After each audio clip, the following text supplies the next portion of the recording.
নমস্কার বন্ধুরা, আমার এই ছোট্ট চ্যানেলে আপনাদের সবাইকে স্বাগতম। আজকে আমি এই বছরের প্রথম আপনাদের এঁচড় দিয়ে ছোলার ডাল রান্না করে দেখাবো। আশা করি এঁচড় দিয়ে ছোলার ডাল রান্না করা দেখার পর আপনাদের ভালোই লাগবে। তো ডাল রান্না করার জন্য দেখতে পাচ্ছেন এখানে একটা এঁচড় কেটে আমি ধুয়ে পরিষ্কার করে নিয়েছি, আর তার সাথে নিয়েছি এক বাটি ছোলার ডাল। এখন এই ডালগুলো সেদ্ধ করে নেব, তার জন্য একটা প্রেসার কুকারে দিয়ে দিলাম। আর ডালগুলো কিন্তু আমি ধুয়ে পরিষ্কার করে নিয়েছি। এবারে এই ডালের মধ্যে দিতে হবে স্বাদ মতো নুন। তারপর নুনটা ভালো করে ডালের সঙ্গে মিশিয়ে দিয়ে যখন দেখবেন এই ডালের উপরে এরকম সাদা সাদা ফেনা হয়েছে, তখন কিন্তু এই ফেনাগুলো তুলে ফেলে দিতে হবে। দেখুন ডাল কিন্তু আমি খুব ভালো করে পরিষ্কার করে দিয়েছি। এবারে প্রেসার কুকারের ঢাকাটা বন্ধ করে 4টে আমি সিটি দিয়ে নেব। তো এই দেখুন 4টে সিটি পড়ে গেছে। এবারে আমি গ্যাসের ফ্লেমটা বন্ধ করে দিয়ে কিছুক্ষণ পর এই প্রেসার কুকারের ঢাকাটা খুলে নেব। কিছুক্ষণ পর আমি প্রেসার কুকারের ঢাকনাটা খুলে নিচ্ছি। আর দেখুন ডালগুলো কিন্তু কত সুন্দরভাবে সেদ্ধ হয়ে গেছে। এখন আমি এর মধ্যে দিয়ে দিচ্ছি আগে থেকে কেটে রাখা এঁচড়।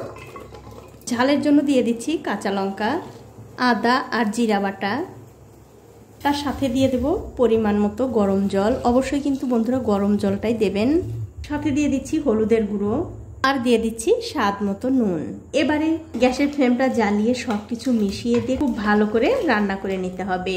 তো বন্ধুরা এখনো কিন্তু আমি প্রেসার কুকারের ঢাকাটা বন্ধ করে দিয়েই এই ডালটা আবারও 2টো সিটি দিয়ে নেব। আপনারা চাইলে কিন্তু এঁচড়গুলো এমনি জাল করেও সেদ্ধ করে নিতে পারেন, তবে সময় এবং গ্যাস বাঁচানোর জন্য আমি প্রেসার কুকারে সিটি দিয়ে নিচ্ছি। আবারও 2টো সিটি দেওয়ার পর আমি প্রেসার কুকারের ঢাকাটা খুলে নিচ্ছি। আর দেখুন ডাল এবং এঁচড় কিন্তু দুটোই খুব ভালোভাবে সেদ্ধ হয়ে গেছে। এখন আমি ডালে ফোড়ন দেব। তার জন্য একটা কড়াইতে দিয়ে দিচ্ছি সাদা তেল। কিছুক্ষণ পর যখন দেখবেন তেলটা গরম হয়ে গেছে, তখন এর মধ্যে দিতে হবে 2টো শুকনো লঙ্কা, সামান্য একটু গোটা জিরা, দারচিনি আর সাদা এলাচ আর 2টো তেজপাতা। এবারে এই ফোড়নগুলো তেলের সঙ্গে হালকা করে একটু ভেজে নিতে হবে। ভাজতে ভাজতে যখন দেখবেন এই ফোড়ন থেকে খুব সুন্দর একটা মিষ্টি গন্ধ বেরোচ্ছে, তখন এর মধ্যে দিয়ে দিতে হবে ডাল।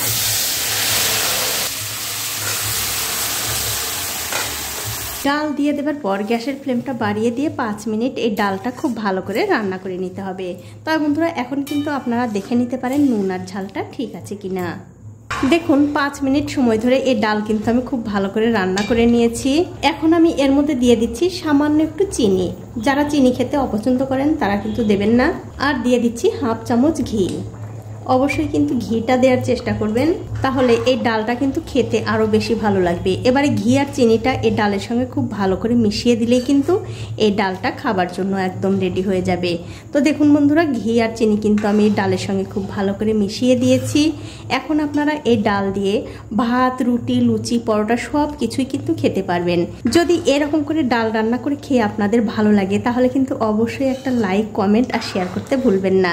তার কারণ হচ্ছে আপনাদের একটা লাইক, শেয়ার, কমেন্ট আমাকে অনেক উৎসাহিত করে আরও নতুন নতুন ভিডিও বানানোর জন্য। তো বন্ধুরা আজ এই পর্যন্তই, দেখা হবে অন্য কোনো নতুন ভিডিও নিয়ে।